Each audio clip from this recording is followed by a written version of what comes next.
you will see this huge, massive nerve coming off of the lateral portions of the brain there, and you'll go, what is that? And you're going to know when you look at that, that is the trigeminal nerve. Massive nerve with 3 major branches. So, before we look at the details of the mastication muscles that are innervated by the trigeminal, I always just talk about it a little bit, so you have a sense. So at the end of today, you're going to have, from last class period, a sense about the 7th cranial nerve. And I'm going to add to that as we go.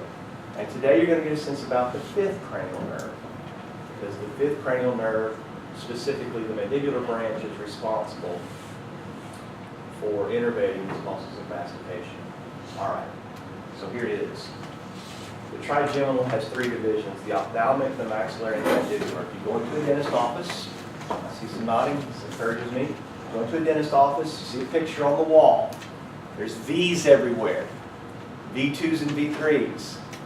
These are the branches of the cranial nerves that carry sensory information from your teeth. You recognize maxillary and mandibular for the upper and lower jaw. Whenever you learned the mandible, you identified a hole on the medial aspect of the ramus. What was the name of that hole?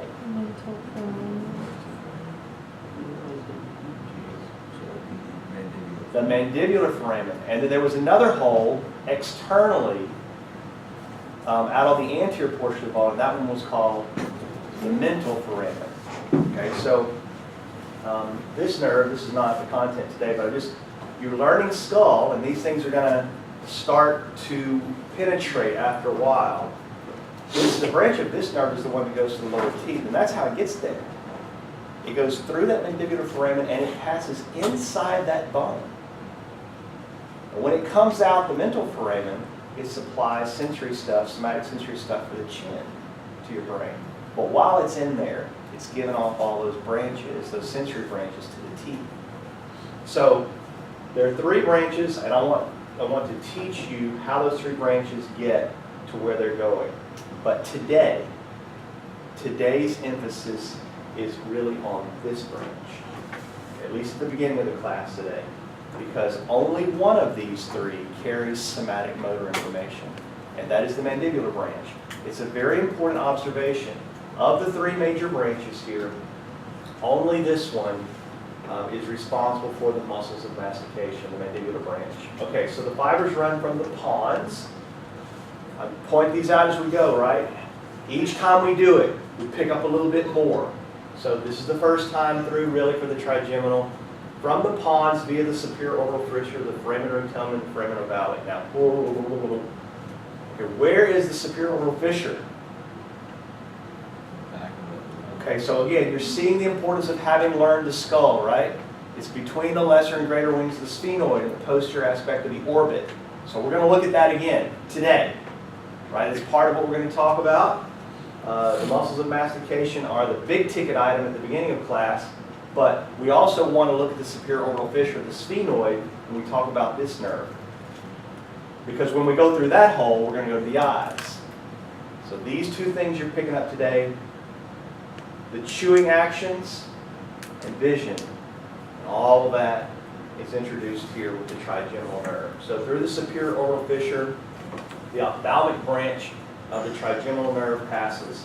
So we're going to pick up some other things in the superior orbital fissure as we go. The foramen rotundum is an opening in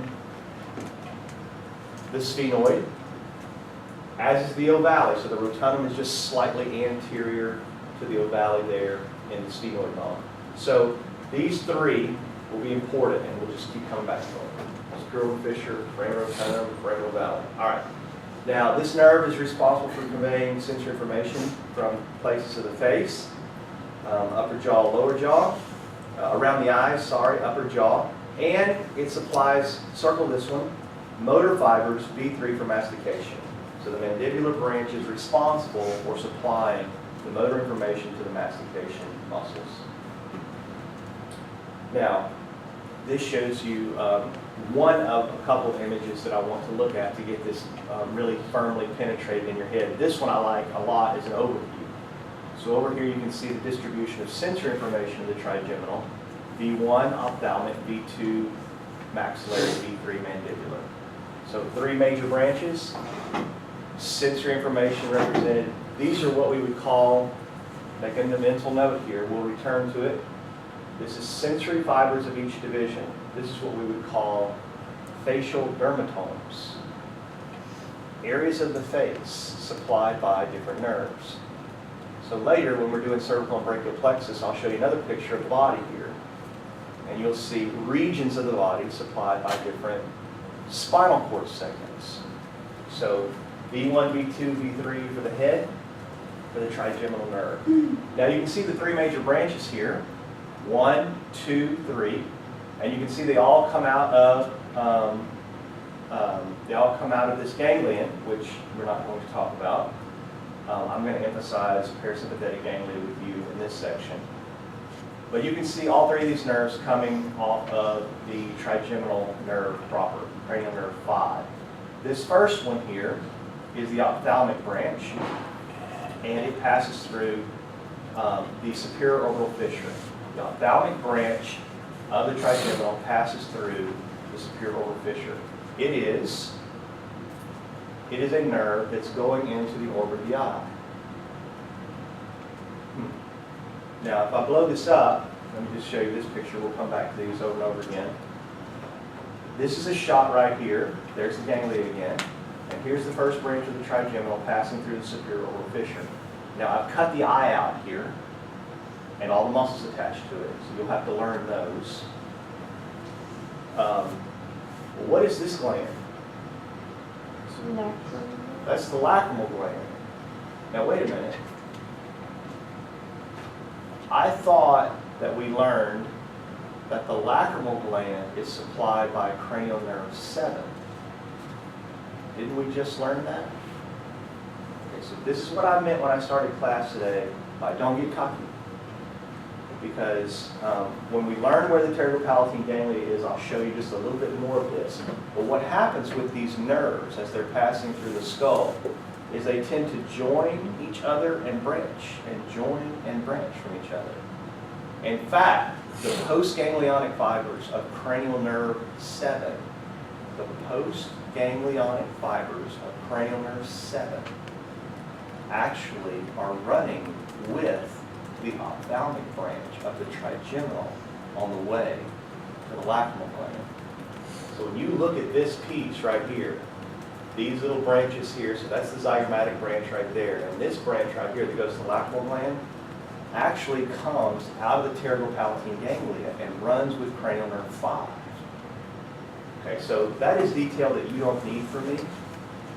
But when students look at this, when good students look at this picture, they go, wait a minute, I learned the lacrimal gland was innervated by 7, and now you're showing me it's innervated by 5.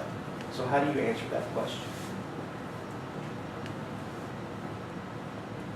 If somebody asked you that question, how would you answer it? What is the fundamental answer to that question from what you just heard? You don't need the details, but what is the fundamental answer? It is innervated by 7, but 5 and 7 are together. Yeah.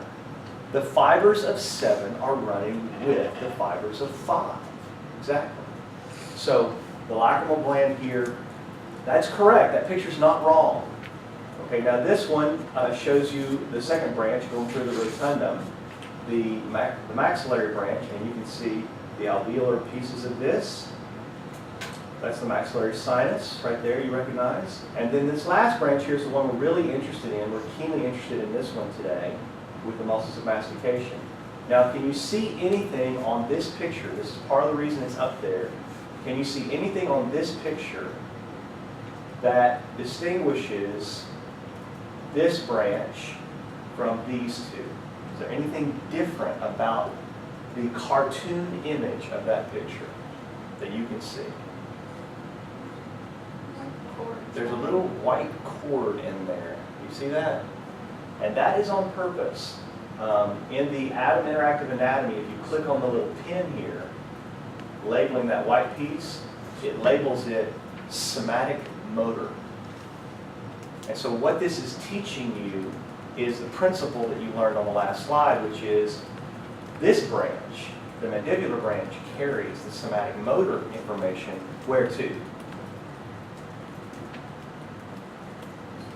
The muscles of mastication, exactly. So that illustrates that for you in the picture. All right. Now, since we are talking about the branches of the trigeminal here and the muscles they innervate, I'll introduce them here, and then I want to tear this out. I want to tear this out for you after I go through superior orbital fissure a little bit more. So you can see here, mandibular branch V3. This doesn't surprise you now to see it going to muscles. It doesn't surprise you because you saw it on the first picture, the temporalis muscle and the masseter. The two that we haven't talked about yet are these two, and so I'm going to do all four of these again, the lateral medial pterygoids and the masseter, the temporalis once again. But you can see the mandibular branch supplying these, along with the anterior belly of the digastric. Now, just keep building this with me. Building muscles of mastication. The digastric muscle is a muscle in your neck, and you have already found it in your cat, have you not? Mm-hmm. Yeah, so the digastric muscle has two bellies on it, and the anterior belly is innervated by the mandibular branch of the trigeminal. Wonder where the posterior belly gets this innervation. So we're going to have to move down a little bit to get it. Okay, so just keep these things in mind. No surprises here. We're going to cover that again. All right, now before we do that, I wanted to show you the superior orbital fissure so you have a sense of it. Y'all know this already. The sphenoid bone makes up the posterior wall of the orbit.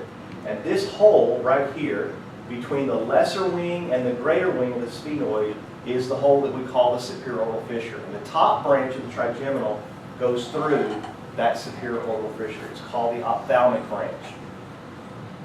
There are some other things that go through there. Before we look at them, let's mention a couple other things.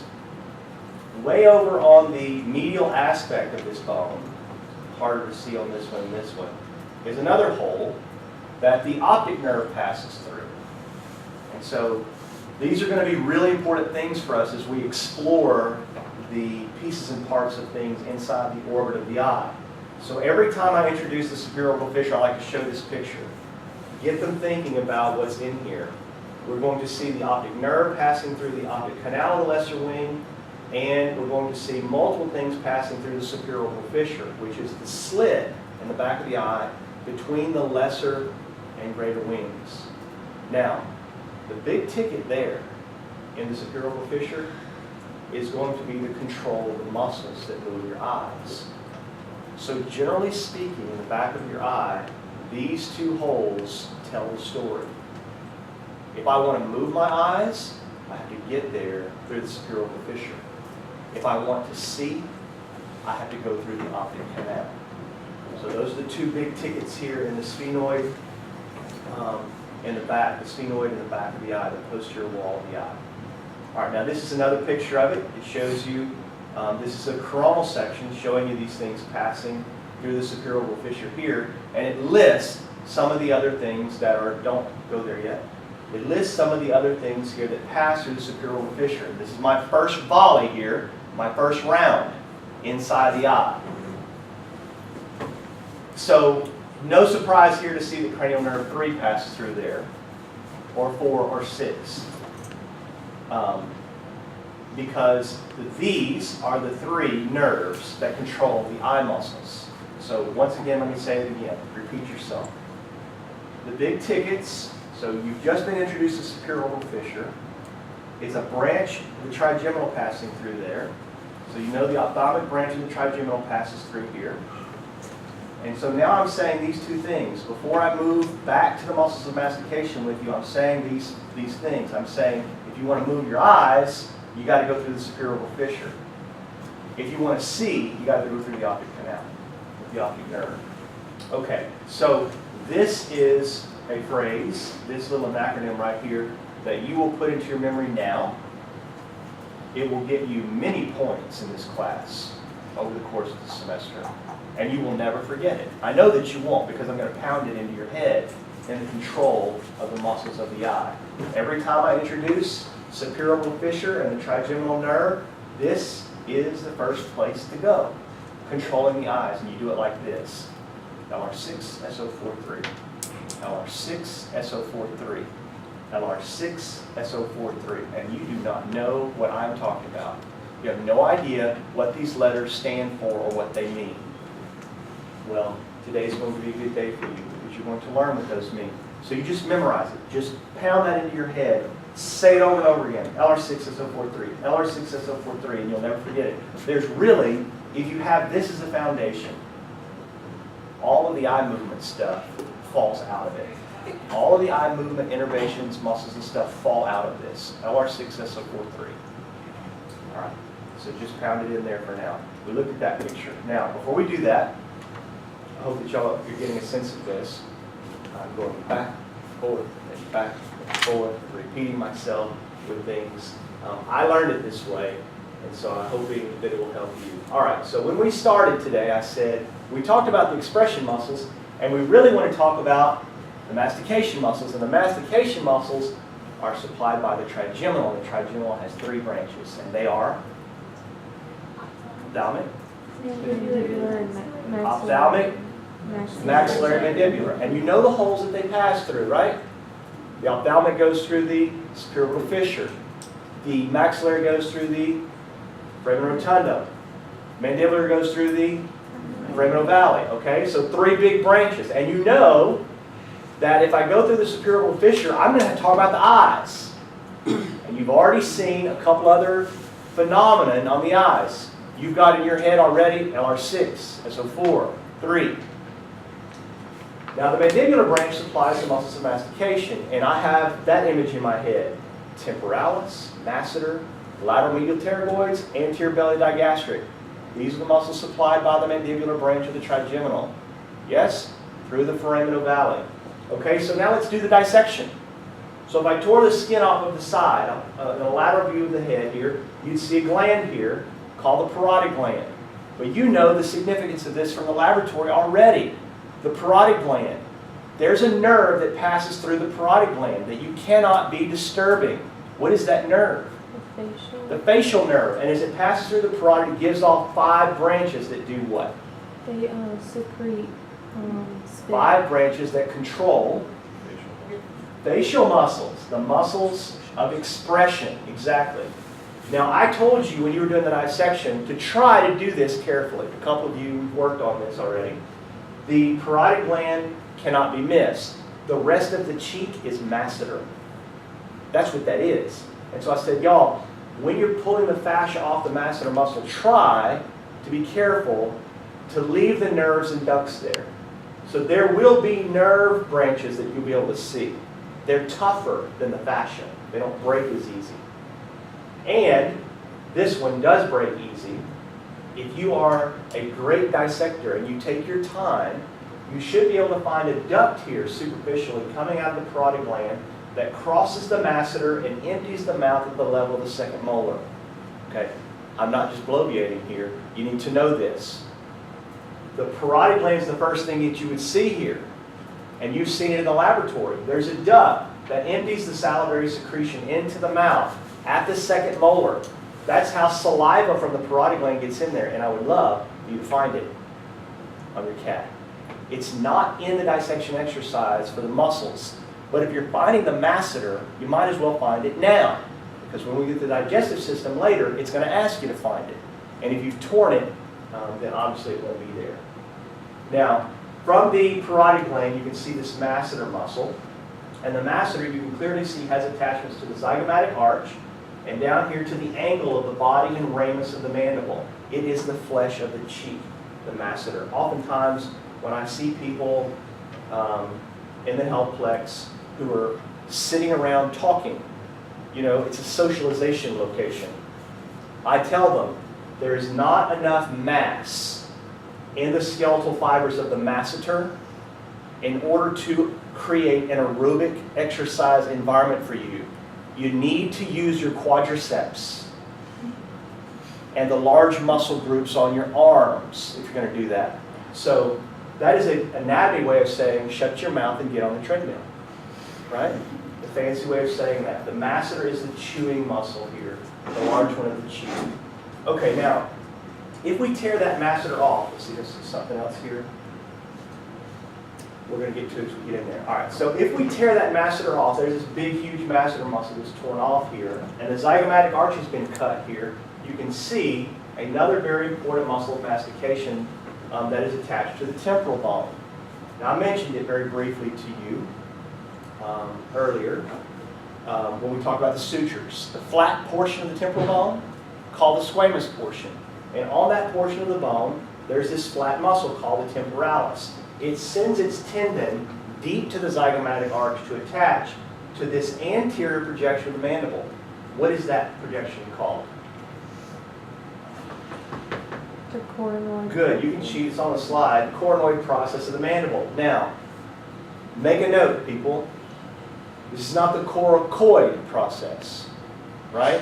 Spelling sometimes matters. In anatomy, there are two places where there's a coronoid process. Where's the other one? The humerus. No. No, it's on It's on the the. on the ulna. That's right. It's the That's right. It is just inferior to the trochlear notch, right? The coronoid fossa is actually on the humerus, and that's where the coronoid of the ulna goes. So we're going to do coronoid again. I didn't make this stuff up. I wouldn't have given them the same name. Where's the coracoid process?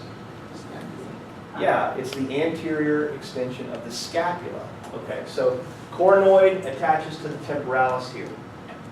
So the masseter's been cut off. Now you can see the coronoid. All right, now let's go deeper. What I'm going to do now is I'm going to tear the mandible away and look in there where the buccinator and the pterygoids are. So now you can see the buccinator. Now, why am I not talking about the buccinator muscle here? Do y'all remember its attachment? That's one where I said where it's attached to the mandible and the maxilla, right? And I said, how would you know that it's a posterior or an anterior attachment?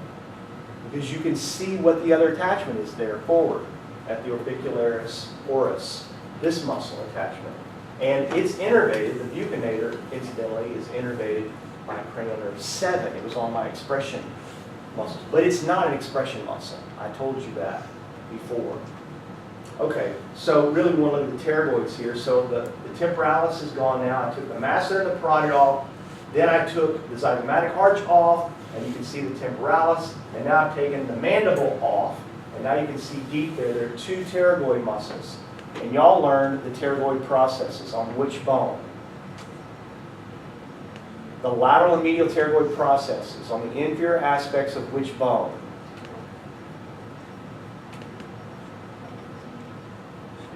The sphenoid. Yes, on the sphenoid bone. Okay, so these muscles are named for their attachments on that sphenoid. Where would the lateral pterygoid go? To the lateral process. Where would the medial pterygoid go? To the medial process, exactly. So their names are for their attachments on the sphenoid. So the lateral pterygoid goes to the sphenoid and to the mandibular condyle. It attaches to the lateral pterygoid process and goes to the condyle here. The medial pterygoid attaches to the sphenoid and palatine. It's on the medial pterygoid process. But if you learned sphenoid and palatine, you would know that. How would you know that it would be medial if I say sphenoid and palatine? Okay, yeah, because where is the palatine bone? In the middle, yeah, so you would know that. So sphenoid and palatine now, and this one has attachments on the medial mandible. Now that's a dumbed down version of that. Could you do better? The attachment here, the medial pterygoid on the mandible, where is that? Good, okay. But why did I say medial and not lateral here?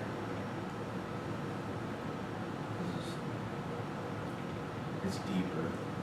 Y'all see what he's saying? That's why I said it that way. Because the masseter attaches out here laterally.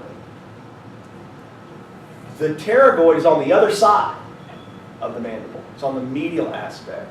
So the medial pterygoid here to basically the same spot, to the angle there of the ramus and the body of the mandible. This is the medial pterygoid.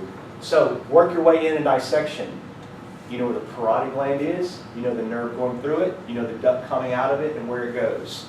You know the muscle there, the masseter. Zygomatic arch, angle of the ramus of the mandible. tear the masseter off, break the mandible away. Now the zygomatic arch is gone and you can see the attachment of the muscle off your head to the coronoid, the temporalis. Work even deeper, tear the rest of the masseter away and the body of the mandible, and now you can see the pterygoids in there. These are the major muscles that move your jaws. The major muscles that move your jaw, specifically the mandible, right? The masseter, the temporalis, the lateral and medial pterygoids. These are the major muscles, and they're innervated by the mandibular branch of the trigeminal, which gets there by passing through the foramen ovale of the sphenoid. Okay. Now, let's go back to the orbit of the eye. Remember just a moment ago we talked about the superior orbital fissure in the optic canal. So now what I'd like to do is come into the eye and attach the muscles there for you. Now what am I remembering? You got to say it. You got to say it. LR6. LR6, SO43. Okay, so you heard three numbers there, 6, 4, and 3, and those numbers are indicators of the cranial nerves. What is the sixth cranial nerve?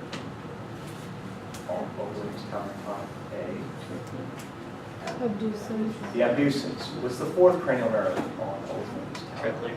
The trochlear, and the third one is? Trigeminal. The third is the oculomotor. Oculomotor. So we're talking about abducens, trochlear, and oculomotor. Those three nerves. LR6, SO43. Now we got some letters to work out, right? All right, so this is good news. There's 6 extrinsic eye muscles that move the eyes, and then there's a muscle on top that moves the eyelid.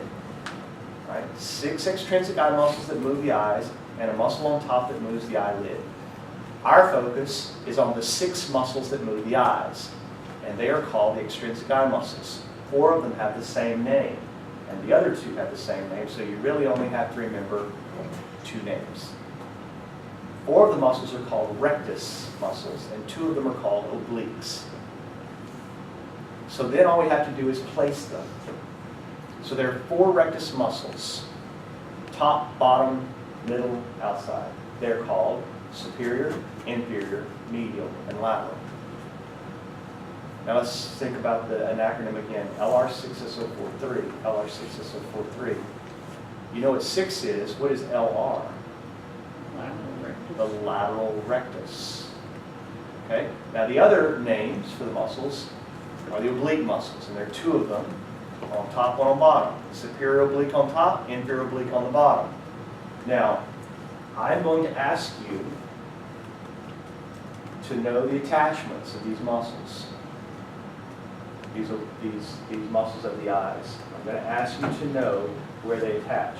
So I have a couple of pictures here. The good news about this, in terms of their muscle attachments, the really good news here is most of them, all the rectus muscles, in fact, have the same attachment